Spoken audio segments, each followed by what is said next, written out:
صافي Je suis en live, vas-y, bismillah. بلاتي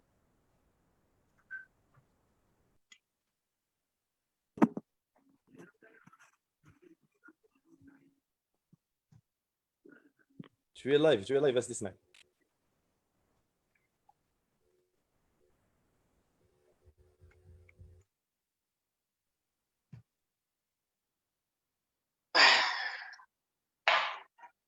باقي ما بارطاجيتش في سميتو في لو كونت ديالي، هذاك الشيء علاش بلا تسمح لي. المهم راك شويه اون لايف.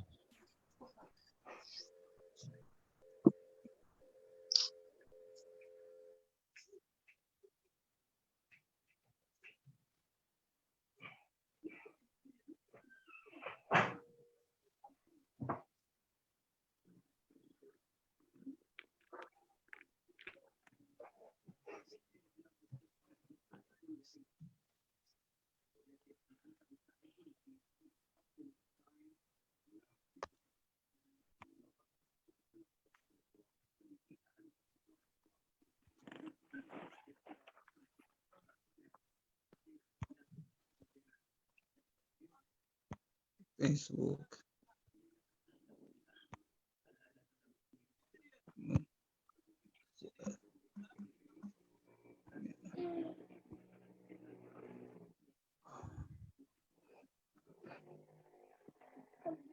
بارطاجي.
Bonsoir tout le monde,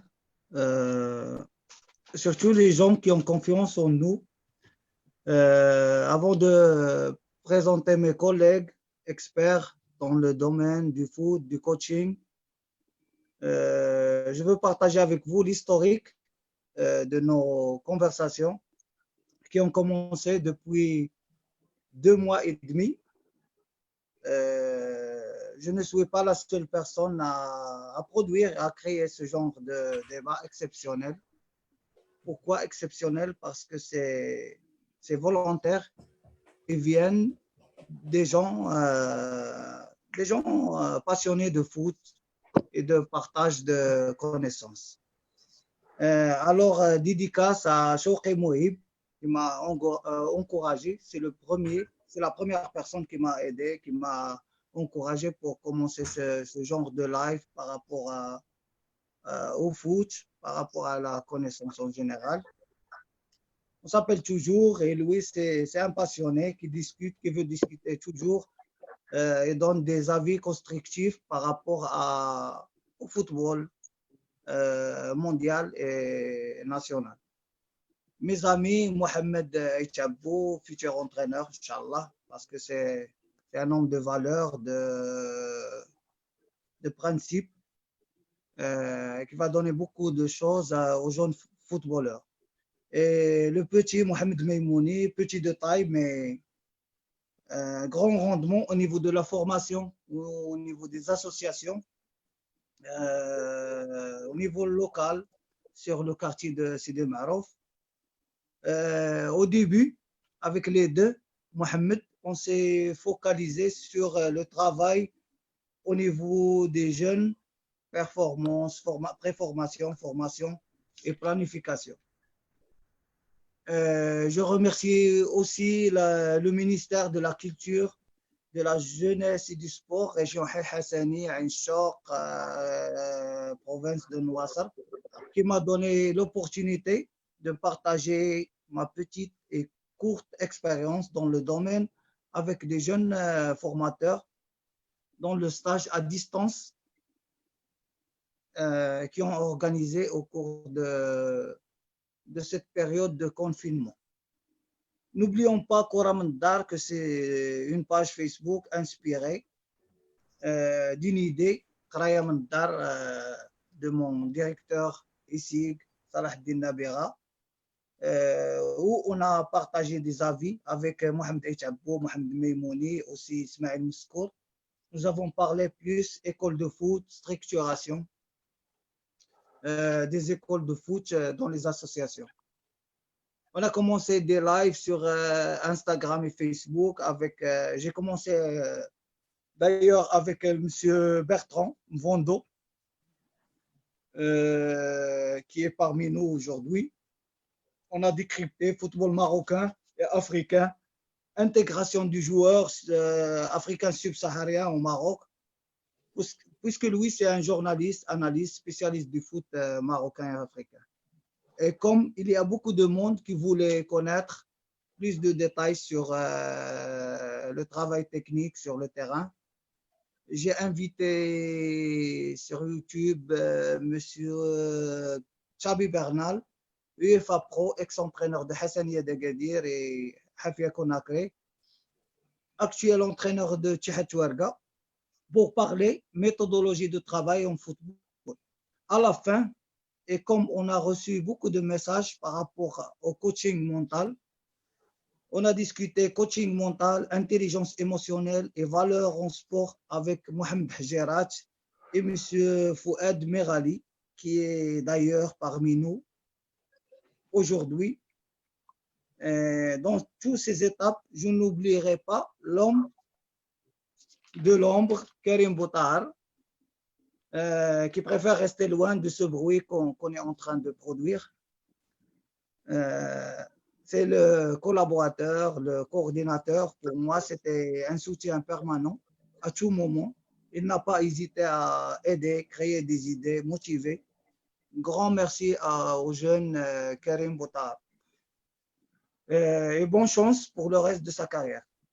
Après avoir beaucoup discuté avec Karim pour choisir un thème qui touche plus de personnes et pour profiter des avis de plusieurs personnes spécialistes du domaine pour élargir la base de discussion et bien sûr aider au développement du football national, nous avons été d'accord pour aborder le thème du niveau intellectuel du joueur marocain et africain en général, d'un angle où on peut avoir les avis de plusieurs intervenants dans le monde du foot et aussi essayer de clarifier des idées qui se sont plantées dans les têtes depuis des années et qu'on n'a pas essayé de décrypter d'une façon à voir le côté positif et négatif des choses. Et aussi simplifier les idées aux gens intéressés au foot au Maroc. Pour cela, j'ai avec moi M. Fouad Merali. Fouad est une histoire de succès au niveau managérial. Avec nous aujourd'hui, il porte la casquette de coach. Si Fouad, ce n'est pas la première fois et c'est toujours un plaisir de discuter avec toi et surtout de profiter le maximum de ta large expérience. Bonjour, Monsieur Fouad. Bonjour tout le monde, c'était un immense plaisir d'être des vôtres ce soir.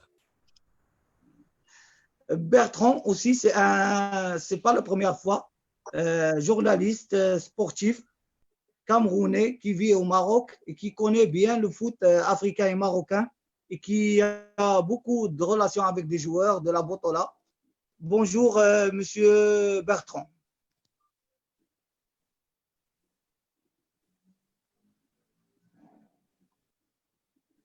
On n'entend pas Bertrand, non? Non. Est-ce qu'il a un problème? Micro. Il faut activer le micro de l'ordinateur, je pense, Bertrand. connexion. Ça va?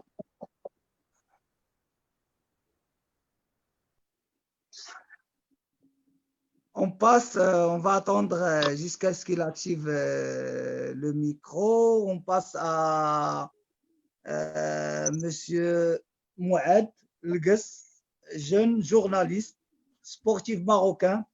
Mouad est amoureux du football, du ballon rond et qui suit l'actualité du foot marocain, africain et mondial depuis des années. Bonjour parmi nous, Mouad. Bonsoir Smaïl, bonsoir tout le monde. C'est un immense plaisir d'être parmi vous. Maintenant, je vais passer aux hommes du terrain, les acteurs de scène et des matchs de foot. Avec nous, la star camerounaise du Raja, qui a fait sa première apparition à la Botola avec le club du Khalid du DHJ. Il a été transféré au Raja avec son coéquipier Ayoub Nainah après une brillante prestation à Jdida pour renforcer l'effectif du club casablancais. Fabrice est l'un des meilleurs arrière-gauche actifs au niveau de la Botola les 2-3 dernières années. Bonjour Fabrice. Bonjour, monsieur Ismaël, et bonjour à toutes et à tous, et merci de m'avoir invité parmi vous. Chemsdin Staibi, ex-international qui a joué au FUS, MAS, Raja, Far, KCM. Chems a joué avec moi au FUS, là-bas, où il a remporté Coupe du Trône et Coupe d'Afrique de la CAF. L'année après, il a fait la même chose avec le MAS de Fès, plus la Super Coupe d'Afrique. Et avec le Raja, il est arrivé jusqu'à la finale de la Coupe du Monde avec la brillante génération de Raja. Bienvenue, Monsieur Staibi. Bonsoir, frère Smaïl. Ravi d'être parmi vous ce soir, Inch'Allah. Bonsoir, Bertrand. Ça va le micro maintenant? Ça marche? On ne t'entend pas, Bertrand. C'est bien, Bertrand? Vous m'entendez? On ne vous entend pas.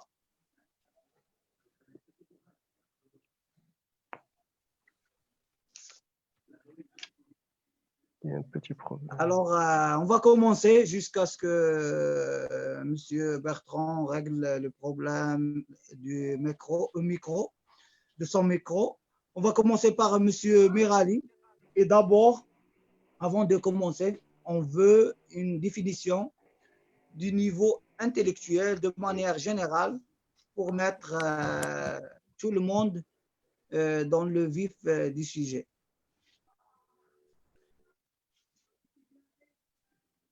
Bonsoir tout le monde, c'est un immense honneur et plaisir d'être de votre ce soir. Alors, comme vous savez, on dit toujours du football que c'est un sport populaire, c'est un sport qui est accessible à tout le monde. On peut dire que les deux sports les plus accessibles pour les jeunes aujourd'hui, comme on dit, les fils du peuple, c'est surtout le football et l'athlétisme, parce que ça ne demande pas beaucoup de moyens et ça demande un ballon. Demande quand même une certaine condition physique assez conséquente, oui. Et courir, ça fait toujours plaisir. Et le ballon, ça fait toujours plaisir. Le football est, je dirais, le sport le plus populaire au monde. Pourquoi? Parce que le ballon, il est plus grand, il est visible et tout le monde s'y connaît au football. Même si on a un enfant de 3 ans, exactement, il joue au foot. Un vieux de 70 ans, il joue au foot. Donc, c'est un sport qui est très, très populaire. Alors, généralement, quand on rate ses études, mais des fois, on peut rater ses études à cause du sport. Parce qu'on quand on aime quelque chose, on s'y donne à fond. Et là, à cet âge, les parents, ils tranchent un peu. Ils disent, c'est soit le sport, soit l'école. Et généralement, ils vous interdisent d'aller au sport. Ils vous disent, tu arrêtes le sport, tu vas à l'école. Alors, généralement, qu'est-ce qu'on fait? On fait exprès de rater ses études. Pourquoi? Pour aller faire du sport. Parce que l'amour et toute la passion qu'on a, on l'a pour le sport. Alors aujourd'hui, si j'ai un message à adresser à tous les parents, parce que vous savez, la passion du sport commence jeune. On acquiert cet amour du sport quand on est jeune. Quand on commence à jouer le foot à l'âge de 7 ans, à l'âge de 8 ans, à l'âge de 10 ans maximum. Donc là, on grandit avec le football. Donc, ce que je conseillerais aujourd'hui aux parents, si je me permettrais de donner des conseils à ces nobles parents, parce que déjà le métier d'être un parent, un papa ou bien une maman n'est pas du tout évident parce qu'on aime son fils ou bien sa fille et on voudrait qu'il réussisse sa vie. Et on se dit généralement, le sport, là, c'est pas évident. C'est pas un chemin qui est sûr. Par contre, on peut avoir dans d'autres pays une bourse d'école et le sport. Donc, si on est un très bon joueur de football, ou bien on est un très bon joueur en tennis, ou bien on est un très bon joueur généralement en basket, on obtient une bourse d'études. Ça veut dire que les universités, ils se battent pour avoir les bons joueurs, ils leur donnent des bourses d'études et leur exigent d'être en même temps bons dans leurs études et bons dans leur sport. In fine, nous avons comme résultat un joueur professionnel avec un niveau intellectuel qui est je dirais, assez acceptable. Pourquoi? Parce qu'un joueur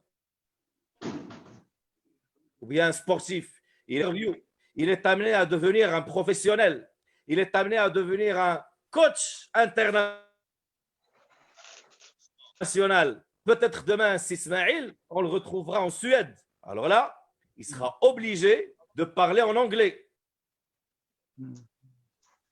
Peut-être. Ok. Alors, il sera. Ce que j'ai compris, Monsieur Fouad, c'est que le joueur ou le sportif est un plus.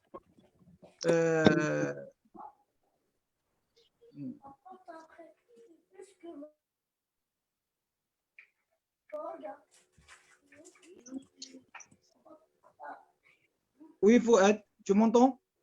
Oui, on entend. Alors, Très le bien. sportif est un plus dans la société. Comment tu as donné des solutions pour aider, pour donner des sportifs de haut niveau avec un niveau scolaire, un niveau intellectuel très élevé. Alors, pour nous, ce que nous voulons savoir, une définition simple du niveau intellectuel général par rapport, pas seulement pour un joueur de foot, par rapport à la société. Qu'est-ce que ça veut dire le niveau intellectuel? Pour commencer d'abord. Alors, généralement, un niveau intellectuel, quand on dit un niveau, ça veut dire que déjà on juge si c'est un niveau qui est haut ou bien un niveau qui est bas. Alors, le niveau intellectuel, c'est un peu le quotient du métier ou bien de la culture générale que peut avoir et que doit avoir toute personne. Voilà, une définition simple et rapide. Parce que je veux avoir ton point de vue par rapport à un terme très consommé au Maroc et généralement en Afrique, la mentalité du joueur. Et à chaque fois qu'il y a un mauvais comportement d'un joueur ici ou ailleurs, on ne s'arrête pas de de parler, de salir l'image, parce que toujours il y a une mauvaise image du joueur ou du joueur marocain, africain, comme quoi que c'est le seul impliqué dans l'affaire. Quel est ton point de vue par rapport à ça? Que la mentalité du joueur africain, la mentalité du joueur marocain, il y a une mauvaise image de la mentalité du joueur marocain et africain.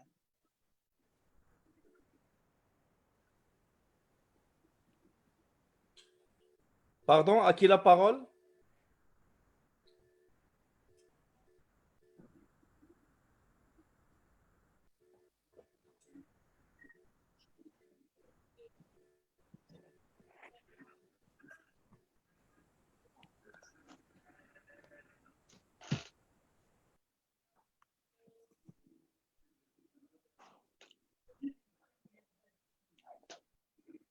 C'est à La toi, Fouad. question est pour qui, Ismaël?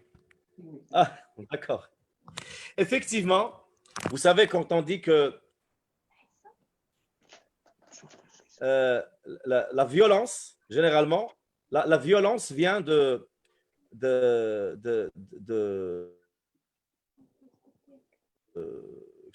l'ignorance. Quand il y a ignorance, il y a violence. Alors, quand il y a ignorance, il y a d'abord la peur. Et quand il y a peur, il y a violence. Alors, on ne peut pas trouver généralement un peuple qui est instruit ou bien une personne qui est instruite et qui est cultivée et qui va se permettre de faire des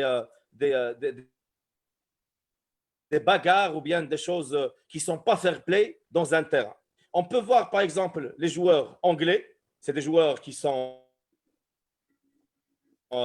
qui ont le sang-froid, qui suivent des études et qui ont un suivi mental qui est très rigoureux. Et ce n'est pas que ça, mais même la culture de leur pays, c'est une culture de sang-froid. Alors effectivement, aujourd'hui, nos joueurs marocains et africains, ils ne doivent pas, à mon avis, être à 100% dans le sport. C'est très important parce que, vous savez, pour qu'un joueur s'améliore, c'est vrai qu'il doit s'entraîner à 100%. Mais à mon avis, il faut suivre des études, il faut suivre des cours, il faut suivre des séminaires de développement personnel parce que on alimente à ce moment-là d'autres types d'intelligence. Et à mon avis, un joueur, il a besoin de tous les types d'intelligence parce que quand il est sur le terrain, il n'y a pas que le physique, il y a aussi le mental qui joue, il y a aussi l'intelligence, il y a aussi le calme. Et tout ça, le joueur, il doit l'apprendre parce que le foot, ce n'est pas que des muscles, ce n'est pas que de la vitesse, ce n'est pas que de contre-attaque, c'est aussi l'intelligence. Et à mon avis, quand on a un bon niveau intellectuel sportif, là, on peut avoir un résultat ou bien un combo d'un joueur qui est bien instruit et qui est aussi très fort et qui peut aller très loin dans sa carrière sportive. Alors, j'espère que Bertrand, est-ce que vous m'entendez? Le son est bien maintenant? On vous entend pas?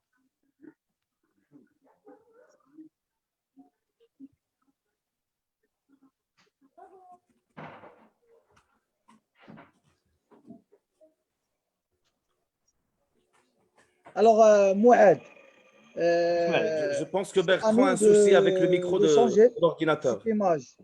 À votre avis, comment on peut faire pour transformer cette image positivement de la part de tous les intervenants?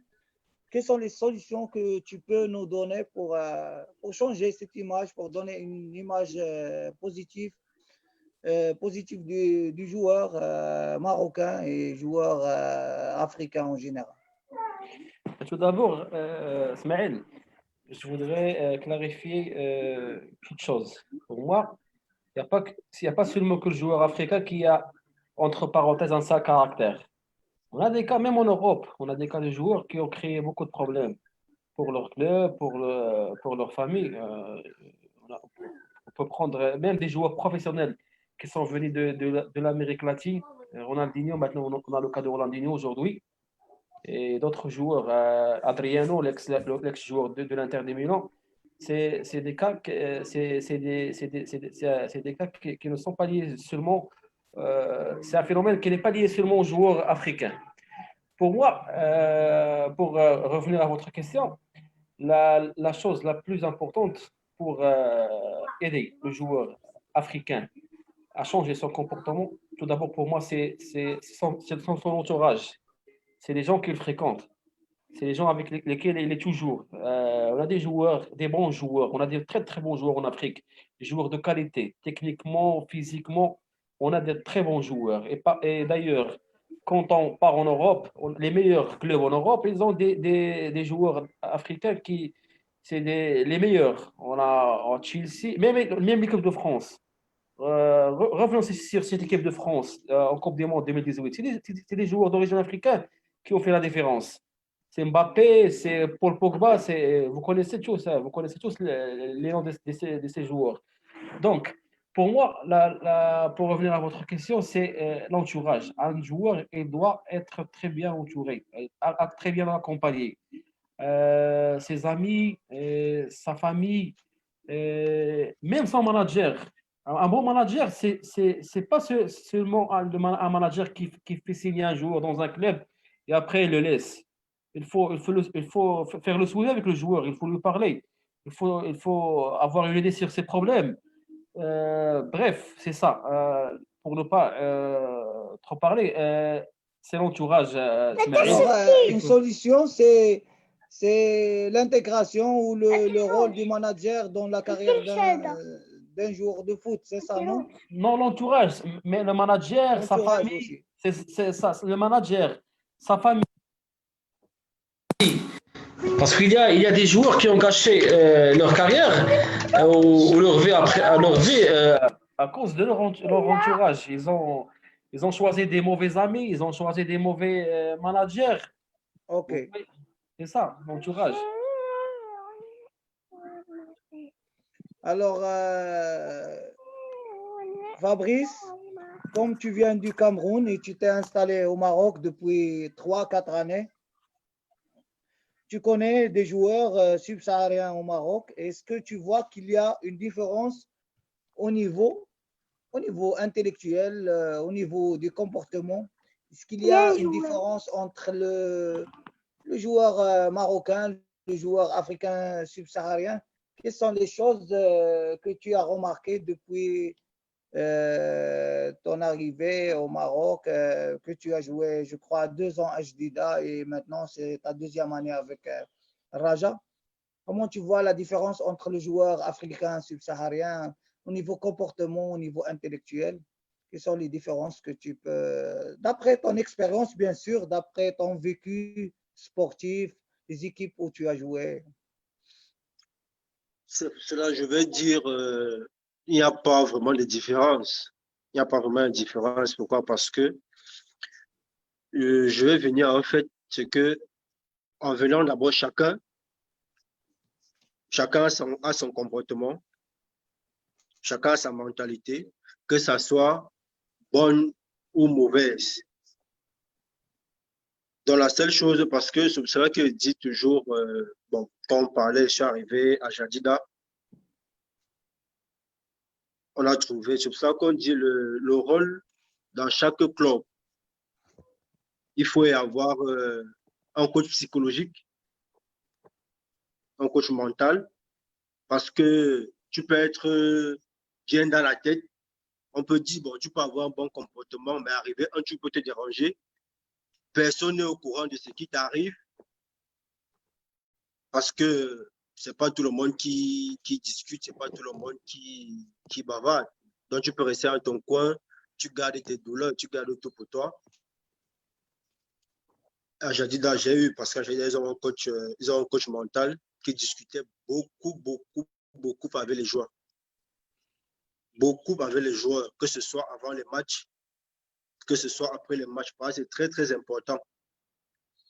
Parce que si un joueur arrive peut-être au stade avec un moindre souci, je vous le promets, au stade, ça ne va pas marcher. Ça ne peut pas marcher. Alors, tu veux dire, Patrice, que le coach mental dans les clubs marocains aide beaucoup à donner ou aide beaucoup les joueurs à travailler sur leur personnalité, sur leur vie, Exactement. dans leur vie quotidienne. Est-ce que ça aide beaucoup Exactement. à avoir un coach mental dans l'équipe? Oui, avoir un coach mental dans l'équipe, comme je dis, c'est vraiment très important, puisque même dans les grands clubs en Europe, ils ont les coachs psychologiques. Mais chez nous, comme je peux dire, bon, chez nous au Cameroun, on ne connaît pas, on n'est pas encore trop dans ça, coach psychologique et tout. Mais c'est vraiment très important parce que, comme je l'ai dit, chacun a son caractère, chacun a ses mentalités. Mais le plus important que je veux souligner, c'est le plus important dans une équipe, c'est quand nous sommes dans une équipe, on forme une famille. Peu importe ton caractère, peu importe ta mentalité, quand on arrive dans un stade ou dans une équipe, c'est une famille. Le plus important, ce qui compte là, c'est les résultats. Ce qu'on doit apporter à l'équipe. Donc, quand tu as un bon comportement, un mauvais comportement, tu le gardes à la maison. Je vais prendre, bon, comme nous sommes là au Raja, ici au Raja actuellement, tu ne peux même pas t'imaginer que il est bien vrai, il y a les problèmes dans tous les clubs, mais au Raja, ça reste entre nous parce que c'est une famille. Parce qu'on peut s'insulter, on peut se lancer un peu les petites blagues. Mais arrivé au stade, tu vois une famille. Et c'est ça qui m'a beaucoup plu quand je suis arrivé au Raja. C'est le premier message qu'on m'avait fait passer, que ici, le Raja, c'est une famille. Il est bien vrai, c'est un club et tout, mais c'est une famille. Donc, c'est ça qui m'a vraiment beaucoup plu. Donc, et maintenant, côté intellectuel, comme je l'ai dit, où les clubs peuvent aussi aider, c'est un joueur parce que c'est pas tout le monde comme le monsieur Mirali a parlé. C'est vraiment très important. C'est pas tout le monde qui fréquente, c'est pas tout le monde qui arrive vraiment à un niveau intellectuel élevé. Les parents peuvent envoyer les enfants à l'école. L'enfant, comme il a si bien dit, fait tout pour échouer parce qu'il veut poursuivre sa carrière. Et maintenant, c'est au club maintenant d'aider ces footballeurs en invitant, en les proposant des enseignants, des professeurs, qu'après peut-être un entraînement, son temps libre, on lui donne quelques cours. Parce qu'on ne sait pas, après carrière, tu ne vas pas seulement rester là t'asseoir. Après carrière, on ne sait pas ce que demain nous réserve. Donc, il faut avoir au moins quelque chose dans la tête pour pouvoir aider la société demain. Donc, c'est ce point-là que moi, je voulais soulever. Que pour moi, que ça soit des subsahariens, que ça soit ici au Maroc, il n'y a pas de différence.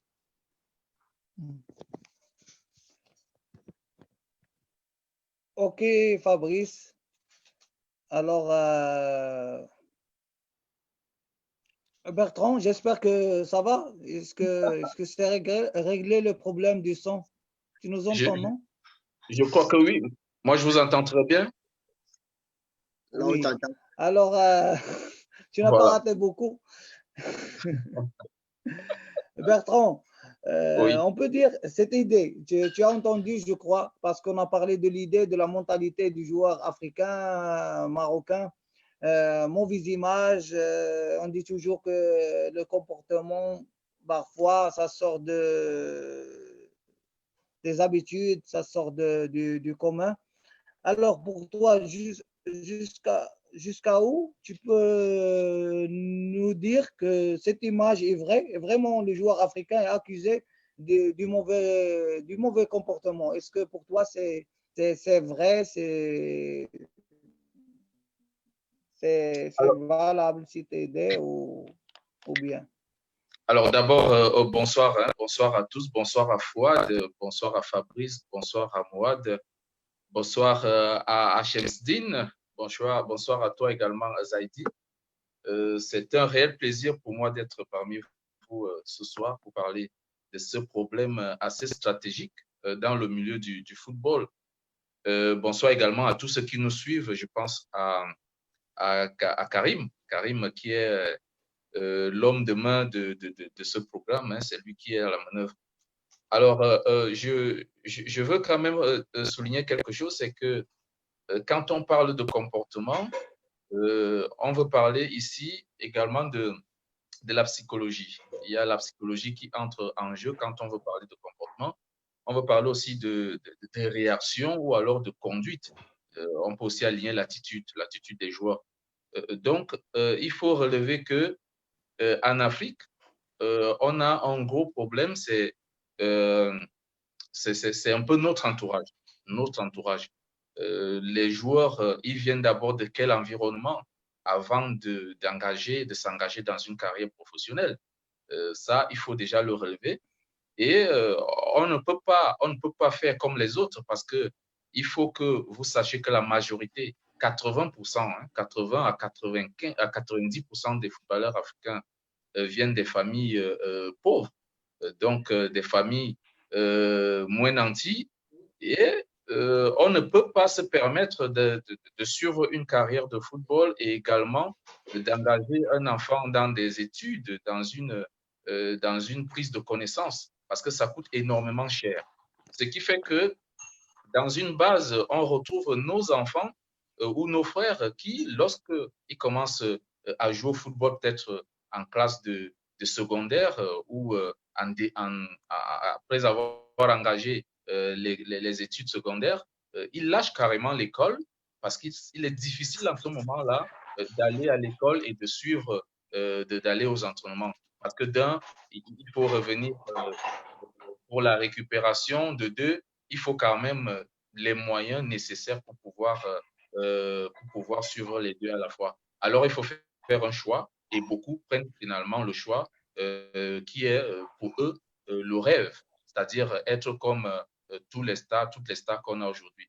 Alors, lorsque vous voyez aujourd'hui un enfant qui sort d'un environnement comme celui-là et qui se retrouve dans une carrière professionnelle, voilà, il est très difficile de voir un peu des comportements comme ailleurs. J'ai vu M. Fouad a pris l'exemple tout à l'heure des Anglais. Oui, c'est normal. Les Anglais, ils ont les moyens de leur politique. Les parents ont de l'argent, les familles sont nantis. Donc, l'enfant peut aller à l'école et peut suivre une carrière de footballeur. L'enfant peut également être dans un centre de formation où il peut faire sport-études. Et vous savez combien ça coûte cher en Afrique pour entrer dans une académie. C'est beaucoup d'argent aujourd'hui. Alors, on ne peut pas se permettre, n'est-ce pas, de tirer sur nos frères aujourd'hui parce que c'est extrêmement difficile. Maintenant, ce n'est pas une façon de négliger ce qui se passe, c'est très important. Il y a donc maintenant l'apport de l'environnement. C'est donc nous, à l'environnement, qui devons déjà amener ces enfants-là à se dire que bon, le tout n'est pas que de jouer au foot. Il faut aussi savoir que dans le foot, il y a des règles. Le football, c'est un jeu. Le football, c'est d'abord pour se faire plaisir. Donc, il faut savoir perdre, il faut savoir gagner aussi en même temps. Donc, je sais que des comportements sont exagérés, pas seulement au Maroc, même en Afrique subsaharienne, où l'émotion dépasse parfois le sens de la passion et on se lance dans ce cas de dérive qu'on rencontre sur les terrains.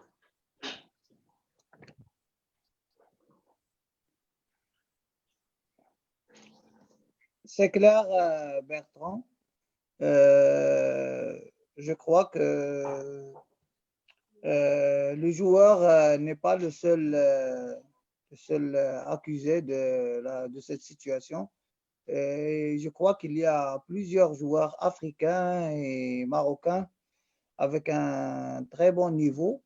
D'ailleurs, Shamsdin, Shtaibi et Fabrice Nga parmi nous sont des gens, des personnes respectées dans la société. Shamsdin, parce que Shamsdin a commencé au club amateur et arrivé au plus haut niveau de la compétition au Maroc.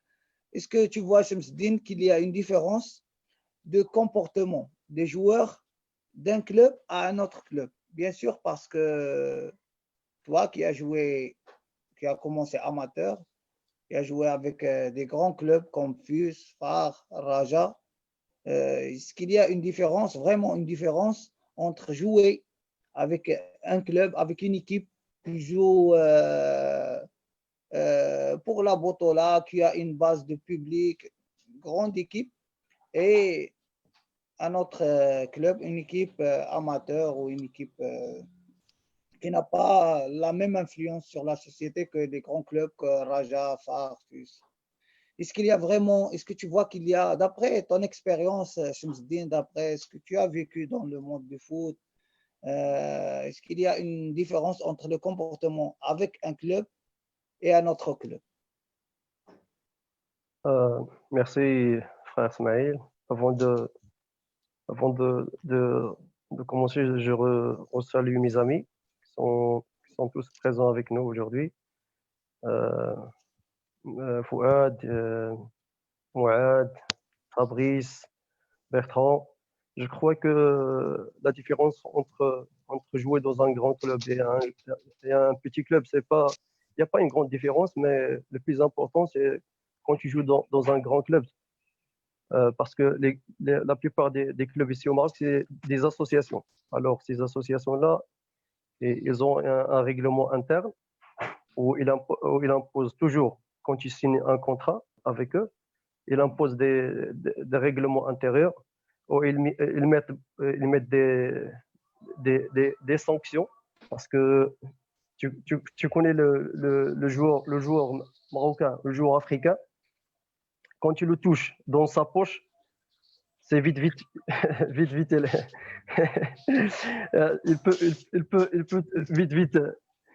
vite respecter le règlement des clubs. Je vois que Fabrice m'a vite compris. C'est par expérience. Surtout parce que moi, j'ai une expérience où j'ai joué dans des clubs amateurs et j'ai joué dans des grands clubs ici au Maroc. J'avais pas la chance de jouer ailleurs, mais ma petite expérience où j'ai joué surtout avec des grands clubs comme le FUS, MAS, Raja, Far, KCM. Moi, je vois que n'importe où je pars où il y a un règlement à respecter, où ils mettent des sanctions, surtout côté financier. Tu veux dire, Shamsdin, tu veux dire que les joueurs marocains, partout dans les grands clubs ou les petits clubs, se comportent de la même manière, de la même façon? Non, je crois pas, mais comme mes amis ils ont expliqué au côté intellectuel des joueurs africains, euh, moi, je crois qu'il y a trois choses qui jouent un grand rôle au côté intellectuel des joueurs, ni ici en Afrique ou partout au monde. C'est côté parents, et côté environnement et côté études. Parce que comme il a dit mon ami Bertrand, si on a des on a, en Europe, en France, en Angleterre, en Espagne, la plupart des joueurs qui jouent maintenant, côté professionnel, ils ont tous passé par des centres où il y a sport-études. Alors, il y a les études et il y a le sport. Alors tu pratiques les deux. Parce que le plus important au sport, d'après mon expérience, c'est surtout les études et surtout le côté parents et côté environnement. Parce que côté parents et côté environnement, tu as une personnalité d'abord qui t'aide à jouer ou à choisir les études ou de choisir de jouer du foot, et surtout ici au Maroc, la plupart des parents ils n'acceptent pas que leurs enfants prennent le chemin du football.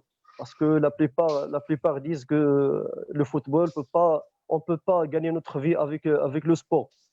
Mais maintenant, alhamdoulilah, on voit que la plupart des joueurs, alhamdoulilah, gagnent leur vie avec le football. Et ça, c'est grâce à ça que la plupart des joueurs ils ont une possibilité maintenant de jouer. Et surtout, moi, je conseille la plupart des joueurs de suivre leurs études d'abord et après penser à jouer du foot.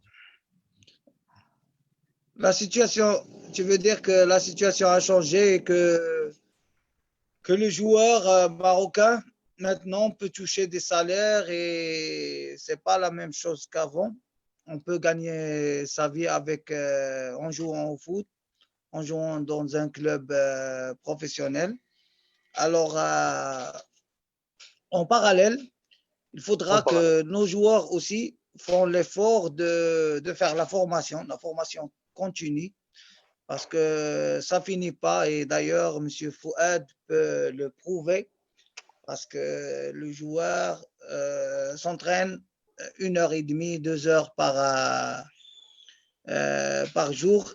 Il y a beaucoup de temps où il peut apprendre beaucoup de choses pour avoir un niveau intellectuel respecté pour aider au développement personnel aussi. Alors, M. Fouad, quels sont les conseils que tu peux offrir aux jeunes footballeurs marocains ou africains pour donner la meilleure image possible du sportif et surtout footballeurs africains dans l'avenir? Quels sont les conseils pour avoir plus d'impact sur la société, pour avoir une personnalité, pour voir nos footballeurs vraiment, après leur carrière, travailler dans des postes, des directeurs techniques, des managers, des entraîneurs de gros calibre? Quels sont les conseils à donner, surtout pour les jeunes footballeurs, pour être des bons managers, des bons coachs, des gens qui influencent beaucoup dans la société? Alors, c'est simple. Moi, je le dirais en 2 phrases pour que ça soit bien compris par nos jeunes aujourd'hui. Alors, si vous seulement pour le football, votre carrière va se terminer quand vous allez arrêter de jouer au football. Ça veut dire quand vous allez arriver à 35 ans, 36 ans, et vous ne pouvez plus être performant, votre carrière va s'arrêter là. Par contre, si vous êtes un joueur instruit, par la suite, quand vous allez prendre votre retraite de joueur, vous allez là pouvoir continuer à devenir des managers, à devenir des coachs avertis, à devenir des coachs stratèges et aussi à occuper des postes très intéressants, pas juste dans votre pays, mais aussi dans d'autres pays. Un entraîneur en Europe, avant qu'il soit entraîneur, il passe par un cursus qui est draconien, en tenant compte que c'était un joueur qui avait déjà un niveau intellectuel et qui avait déjà un niveau académique. Donc, c'est pour ça que c'est très important de faire cet équilibre. L'école et le foot. Parce que le foot tout seul ne va pas vous permettre d'avoir une longue carrière parce que vous adorez le foot. Vous savez, quand on est footballeur, on est vraiment dévoré par le foot. On aime le foot. Le foot. C'est pas juste on l'aime. Parce que le foot, c'est un sport qui nous hante. Et là, vous tous, vous serez d'accord avec moi parce que vous avez un cœur rond, hein, à la place du cœur, vous avez un ballon qui va. Donc, quand je vais finir, À force de faire des entraînements, à force de carrière sportive, de je ne s'entraîner, vais pas vouloir. il y a plus d'oxygène. Exactement. Quand on a une force endurance, une grande force endurance, bien sûr que les cœurs sont grands. Exactement. Alors, ce qu'il faut travailler aussi, c'est son cerveau. Il faut avoir un cerveau rond, un cerveau qui est plein de football, qui est plein de culture générale. Aussi, la culture générale, elle est très importante parce que ça permet un peu de, comment dirais-je, de les neurones. On a vraiment un espace de réflexion qui est plus grand, qui est plus étendu. Ça nous permet de prendre les bonnes décisions. Ça nous permet de réfléchir stratégie et ne pas rester juste sur le terrain et sur le ballon rond. On a besoin aujourd'hui d'avoir des joueurs instruits avec une grande culture générale. Et quand on fait l'équilibre entre ces deux choses, ça se voit sur le terrain. Ça se voit quand on a des joueurs qui ont fait leur école, qui ont réussi leur... Et c'est ce qu'on espère, si vous êtes. On espère avoir vraiment une génération de footballeurs, de sportifs marocains avec un bon niveau, un très bon niveau pour impacter, pour influencer plus la société et les jeunes pour arriver, pour venir et là, c'est jouer un peu, au foot parce que, comme tu sais, c'est très important jouer. C'est très important faire du sport pour les personnes à l'école, dans la vie. C'est très important. Bertrand, je connais beaucoup de, toi qui as des relations avec des joueurs subsahariens de la Botola, je connais beaucoup de cas de crois jeunes que le niveau intellectuel du joueur aide à une meilleure adaptation à la Botola, à la société marocaine. Ton point de vue par rapport à ce que tu ton point de vue par rapport au comportement des joueurs, par rapport à tes relations avec les joueurs subsahariens qui jouent dans la Botola. Alors, Ismaël, il faut d'abord, pour moi, faire un distinguo entre un joueur intellectuel et un joueur qui a un comportement assez honorable, parce que je veux quand même qu'on sache que le comportement, il émane du corps, du cœur, de l'environnement où on a grandi. Ça vient des parents, ça vient du quartier et ça vient aussi de la tradition. C'est ça un peu qui fait ressortir le comportement de quelqu'un parfois, parce que imagine-toi un enfant ou un joueur qui a grandi dans une famille où les parents étaient en train de se crier dessus tout le temps. Voilà, il a ce traumatisme-là qui grandit avec et ça peut ressortir dans sa façon de se comporter plus tard. Et même dans des quartiers difficiles, il y a des joueurs qui sortent des quartiers difficiles et qui remontent avec ces comportements-là lorsqu'ils atteignent leur carrière professionnelle. Ça revient toujours. Donc maintenant, quand on veut parler du niveau intellectuel du joueur, c'est celui-là, la capacité de quelqu'un de pouvoir être expérimenté dans un domaine très particulier, c'est-à-dire avoir, c'est pas une connaissance particulière sur un domaine qui peut l'aider à développer son sens professionnel, avoir un boulot après ou alors à s'engager dans un domaine assez particulier pour gagner sa vie plus tard. Bon, maintenant, les joueurs subsahariens, je vais d'abord dire, c'est la mentalité des joueurs subsahariens vient d'abord de la tradition. C'est-à-dire, traditionnellement, c'est des enfants qui sont nés dans des familles où on apprend à respecter l'être humain. Donc, ça commence à la maison où on dit il faut savoir que l'aîné a besoin du respect. Quand tu vas vers un grand frère ou un parent, il faut, n'est-ce pas, aller avec beaucoup de courtoisie, beaucoup de respect, beaucoup d'humilité.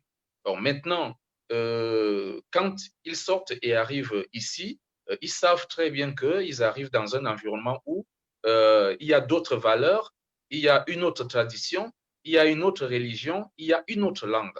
Alors, pour s'adapter automatiquement, il faut, n'est-ce pas, mélanger, faire tout ce mélange-là pour que tu puisses être accepté dans la société. Imagine-toi, un enfant qui arrive ici à la Botola et puis qui ne respecte pas les règles ou alors les lois qui sont, n'est-ce pas, mises en place par les autorités ou par le club.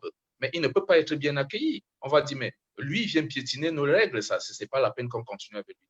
Donc, si vous voyez des joueurs subsahariens intégrer la Botola, ça veut dire qu'ils ont respecté les règles qui leur ont été imposées et qu'on a eu à faire un examen de conscience plus tard et on a compris que cela peuvent aller avec les valeurs marocaines ou les valeurs de la République. Donc, moi, je pense que jusqu'à aujourd'hui, c'est des joueurs qui se comportent assez bien, même si parfois il y a des dérapages, ça peut arriver. Mais en réalité, ils ont compris que le football a besoin de ça. C'est un sport. Quand on arrive dans un club, on forme une famille et on parle d'une seule voix, c'est celle de l'esprit d'équipe. Même si chacun vient avec ses attitudes dans sa famille ou dans son village, quand tu arrives dans le club, tu dois comprendre que vous êtes là pour faire gagner le club. Et pour faire gagner le club, vous devez former une famille, vous devez être ensemble et consolider l'esprit d'équipe pour pouvoir avancer. Voilà un peu ce que je peux ajouter à ta question, Ismaël. Merci beaucoup Bertrand pour les explications. Mouad, la même chose. Pour toi qui es en contact permanent avec les joueurs, les intervenants du foot marocain, est-ce que ça a changé? Est-ce que vers le côté positif ou négatif des choses, quelle est ton opinion par rapport aux joueurs d'avant, qui ont joué avant à la Botola au Maroc et les joueurs d'aujourd'hui? Est-ce qu'il y a un changement par rapport au niveau intellectuel ou par rapport au niveau des comportements? Comment tu vois cette idée? Est-ce qu'il y a vraiment un changement? Est-ce que c'est positif ou négatif? Moi, c'est juste les conditions qui ont changé. C'est le stade, c'est l'argent. C'est ça ce qui a changé pour moi. Mais la mentalité, c'est toujours la même. Et on vient vers l'éducation. Tout d'abord, chaque club, au Raja, au Wydad, au Mas, à la SEC Mimouza, combien de jeunes joueurs on a dans les centres de formation de ces clubs? 6 000, 4 000, 3 000. Est-ce qu'ils vont tous atteindre la première équipe? Est-ce qu'ils vont tous jouer au foot? Non, sûrement non. Et il y en a une centaine qui vont jouer au foot, une dizaine qui vont jouer au foot. Alors, pourquoi un joueur africain, il opte toujours pour le foot? Tout d'abord, il faut opter pour ses études. Il faut donner plus d'importance aux études. Parce que, comme je vous ai dit, tous les joueurs, tous les jeunes qui sont au centre de formation, ils vont pas atteindre l'équipe A, ils ne vont pas jouer au foot comme des pros. Donc, il faut donner plus d'importance à ces études.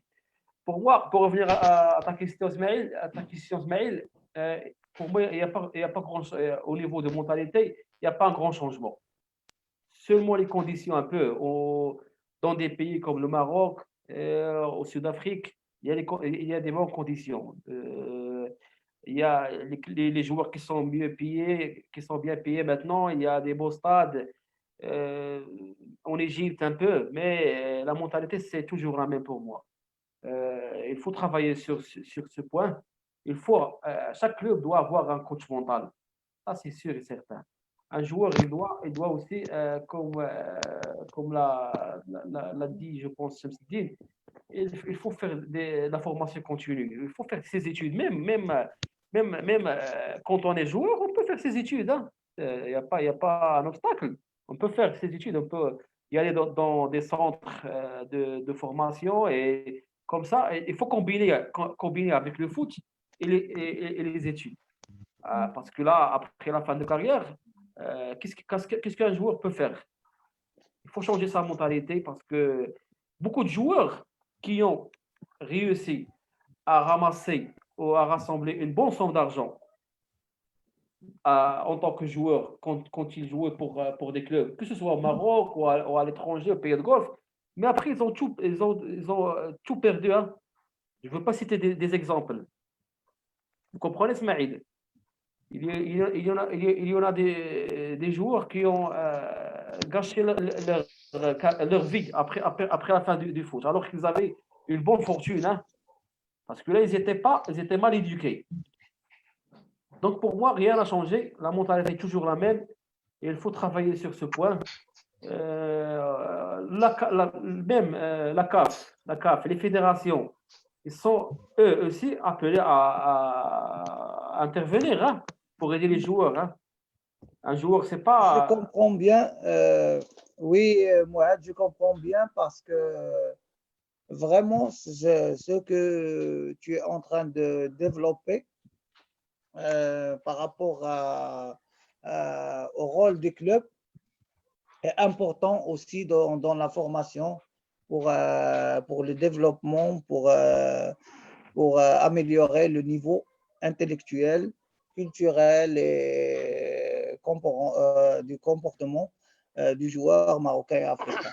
À partir de là, d'après tout ce qu'on a dit, Fabrice, tu ne vois pas que c'est le moment que les clubs doivent participer dans ce processus de développement personnel, d'apprentissage, de formation des joueurs au niveau intellectuel, surtout pour avoir une meilleure communication et collaboration des intervenants au niveau des clubs. Par rapport à ton expérience, ton vécu sportif. Ouais, bon, on ne dit pas non, parce que depuis on parle aussi que les clubs doivent faire tout et tout.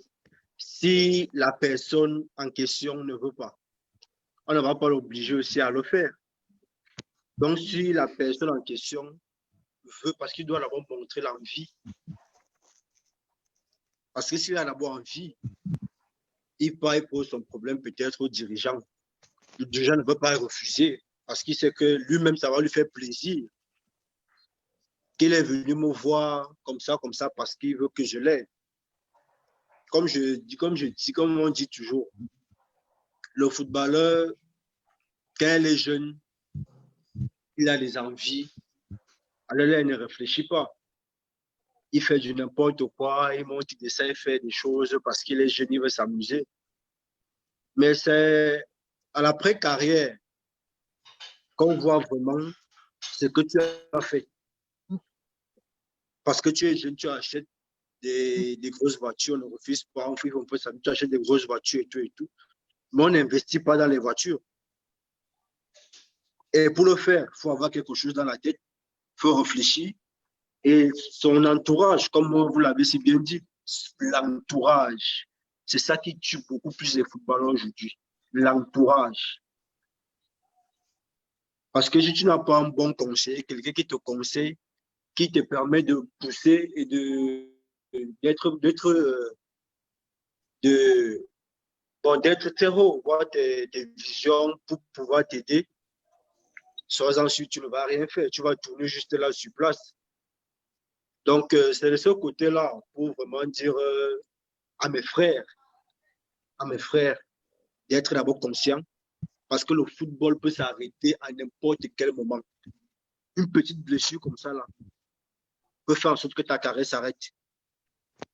Et là, ça s'arrête maintenant. Qu'est-ce que tu as fait? Rien. Et alors, si tu as eu quelque chose dans la tête, tu peux arrêter le foot et faire autre chose. Par contre, tu n'as pas. Tu seras obligé maintenant de réessayer à faire d'autres choses et tout. Mais là, ça ne peut pas passer parce que, de un, tu as diminué dans la tête avec ta blessure et ta carrière que tu as arrêtée brusquement comme ça. Et là, tu as un impact dans la tête qui va donc ça va te déranger. Si tu n'as pas vraiment un entourage qui va pouvoir t'aider. Donc, merci beaucoup, Fabrice. Et heureux de t'entendre parler de cette façon avec cette passion par rapport au foot, par rapport aux footballeurs, parce que vraiment, avoir des footballeurs de niveau est un plus dans la société. Et c'est ce qu'on espère. Et on espère aussi, Fabrice, que les clubs doivent participer aussi et donnent de l'importance à ça pour avoir plus de niveau au niveau des joueurs de la Botola nationale et des joueurs africains en général.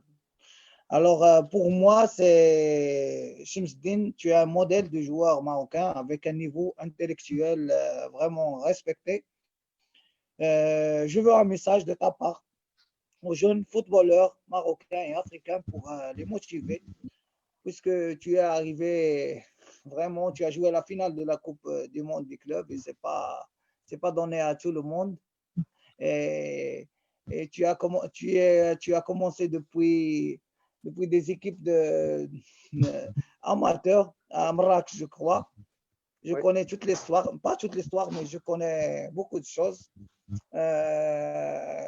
Je crois que tu es un modèle, un vrai modèle du joueur qui a fait beaucoup de sacrifices dans la vie et avec un niveau, bien sûr, scolaire, bien, tu es universitaire, tu as bossé beaucoup, tu as travaillé beaucoup pour ça. Alors, quel est ton message pour les jeunes footballeurs d'aujourd'hui?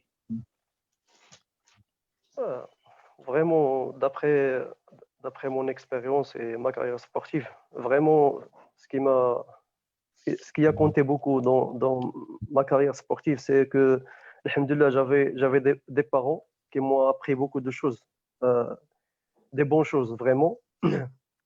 Euh, et surtout mon environnement, parce que j'ai vécu dans un bon environnement qui m'a aidé beaucoup à ma carrière sportive. Et côté mon côté éducatif, parce que, alhamdoulilah, j'ai suivi mes études à la faculté avant de commencer à jouer le foot, parce que tout le monde, comme j'ai dit une fois, moi j'ai commencé à 22 ans. C'est pas comme les autres joueurs qui ont commencé leur carrière. La plupart, ils ont joué toutes les catégories et tout. Moi, j'ai terminé mes études d'abord parce que j'ai eu la chance d'être un formateur, un éducateur, mais alhamdoulilah, malgré que je n'ai pas réussi, j'ai terminé mes études à l'université Qadriya de Marrakech. Alhamdoulilah, cette expérience qui m'a aidé dans ma vie. Et surtout moi, je parle surtout des amis. C'est des amis, ton entourage comme amis. Elle t'aide. C'est des bons amis, vraiment, vraiment. Elle t'aide dans ta carrière. Il y a des bons conseils, il y a surtout l'aide. Quand tu penses juste à faire des mauvaises choses et tout, et tu as un bon ami, lui, il te conseille, il te donne beaucoup de conseils qui t'aident. Et surtout, moi, j'ai commencé ma carrière, alhamdoulilah, grâce à un ami, parce que j'avais la chance de gagner le championnat marocain universitaire.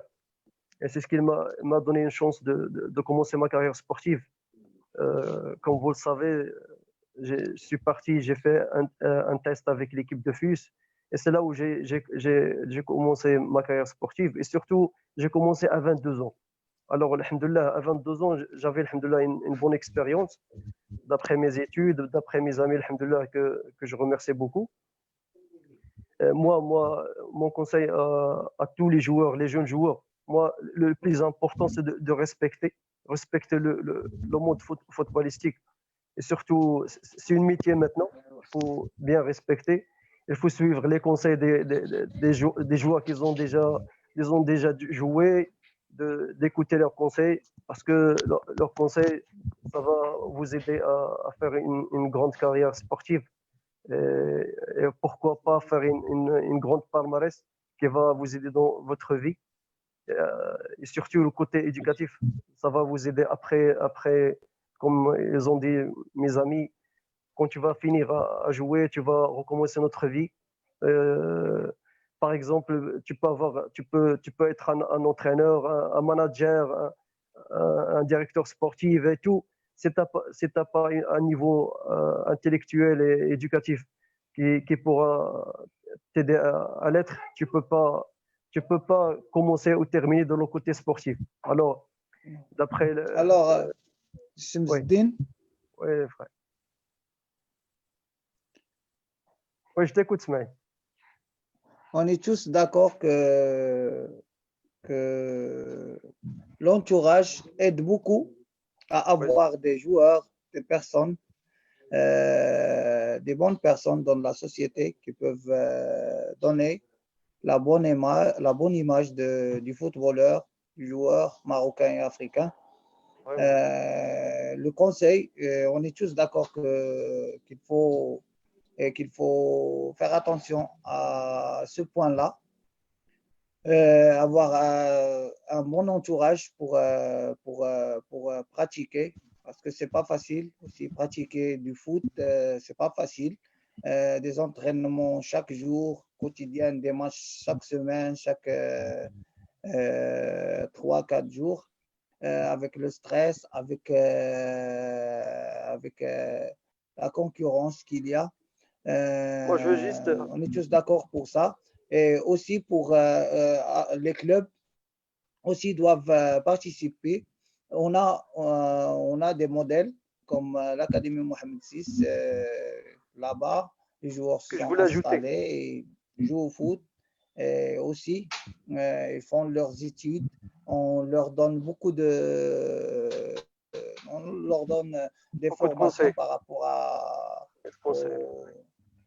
comment parler devant la presse, comment se comporter à telle ou telle situation. Alors, Oui, c'est un Ismaël, je modèle veux avec juste. des modèles.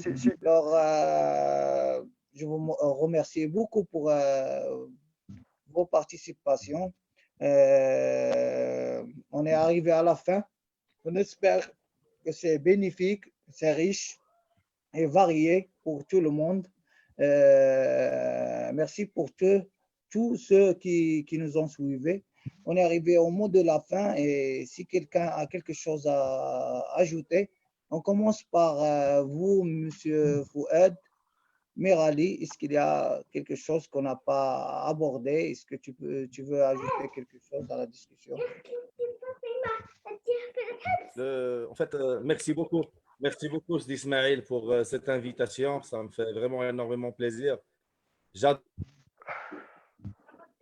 le foot, j'adore suivre le foot, j'adore aussi jouer le foot. On a tous une responsabilité envers le football marocain et africain. Je rêve du jour où on va voir nos joueurs, des managers, des patrons d'entreprises qui font du business, ça veut dire qui sont dans le foot, qui excellent dans le foot, mais en même temps, ils préparent leur retraite, comme on dit. Ils font des petits commerces, ils font des petits business qui vont leur permettre de vivre l'après-carrière avec dignité et avec fierté. Et encore une fois, merci. Merci beaucoup, Sifouad. Bertrand, quelque chose à ajouter? C'est à vous. Oui, d'abord, j'ai dit c'était très enrichissant cet entretien, très enrichissante. Maintenant, je vais ajouter tout simplement que les joueurs doivent retenir que la carrière ne dure pas très longtemps. C'est environ 10-15 ans de carrière. Et en ce moment, il faut préparer l'après-carrière. Et pour préparer l'après-carrière, il faut avoir quelque chose dans la tête.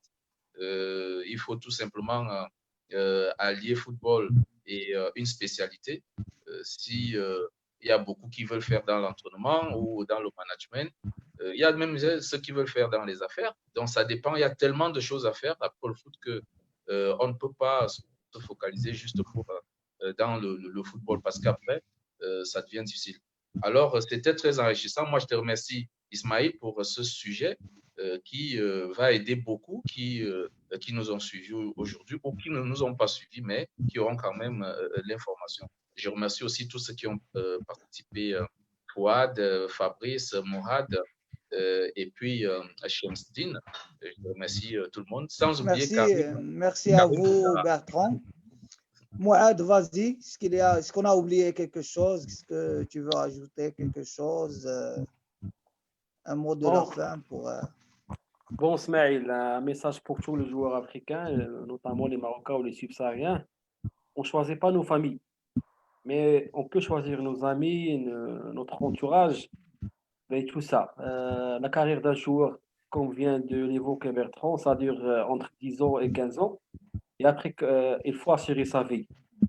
Ça ne veut pas dire forcément qu'un joueur il peut se transformer en entraîneur, en manager, je ne sais pas, mais au moins il faut assurer sa vie. Il faut gagner sa vie après sa carrière parce que il a une de famille, il a ses enfants, il faut assurer sa vie, il faut gagner sa vie. Donc, je précise qu'il faut bien choisir ses amis, son entourage, comme ça, pour ne pas terminer dans un état cruel. Hein. Merci Mouad et Fabrice, quelque chose avec le pied gauche, s'il vous plaît. Merci à vous tous Un centre. de m'avoir invité parmi vous. C'était un grand plaisir de faire votre connaissance et Inch'Allah que le football africain, c'est grâce à Dieu, Inch'Allah, on l'espère bien, que ça puisse se développer encore plus, que ce soit côté financier, côté mental, côté intellectuel. Donc, c'est tout ce que je peux souhaiter à tous mes frères, tous mes coéquipiers, footballeurs. Merci beaucoup.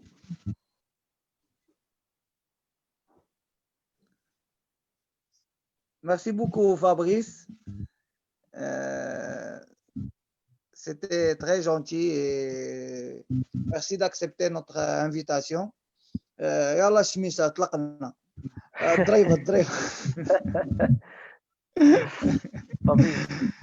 un mot pour la fin, Shemsdine Ch'taibi. Je veux d'abord citer Fils pour le new look d'abord parce que se prépare pour les prochaines compétitions. Inch'Allah, espérons que l'Orage, Inch'Allah, gagne Inch'Allah, la Champions League et la Coupe d'Arabe, Inch'Allah. Parce que vous avez fait un grand travail, vous avez fait des grands matchs. Moi, de ma part, je vous remercie beaucoup parce que vous avez fait un grand effort pour y arriver à la demi-finale de la Champions League maintenant. Inch'Allah, espérons que vous gagnerez, Inch'Allah, les deux matchs, Inch'Allah, et de jouer la finale et de gagner pour enrichir la palmarès du Raja, parce que c'est un grand club. Je veux aussi remercier mes amis, mon ami Mouad, mon ami Fouad, mon ami Bertrand. J'ai le plaisir d'être avec vous aujourd'hui. Espérons, Inch'Allah, de vous revoir dans un autre sujet, Inch'Allah. De ma part, moi j'espère bien que les dirigeants, et surtout la fédération marocaine, aident les clubs à construire des centres de formation. Parce que ces centres de formation elles vont aider les jeunes joueurs du futur football marocain. Parce que le côté, comme je disais, le côté études sport, c'est plus important pour les joueurs marocains. Parce que la plupart des joueurs qui jouent le foot, c'est les gens populaires qui n'ont pas des moyens et qui vécu dans un environnement qui leur aide pas à avoir beaucoup de choses dans leur vie.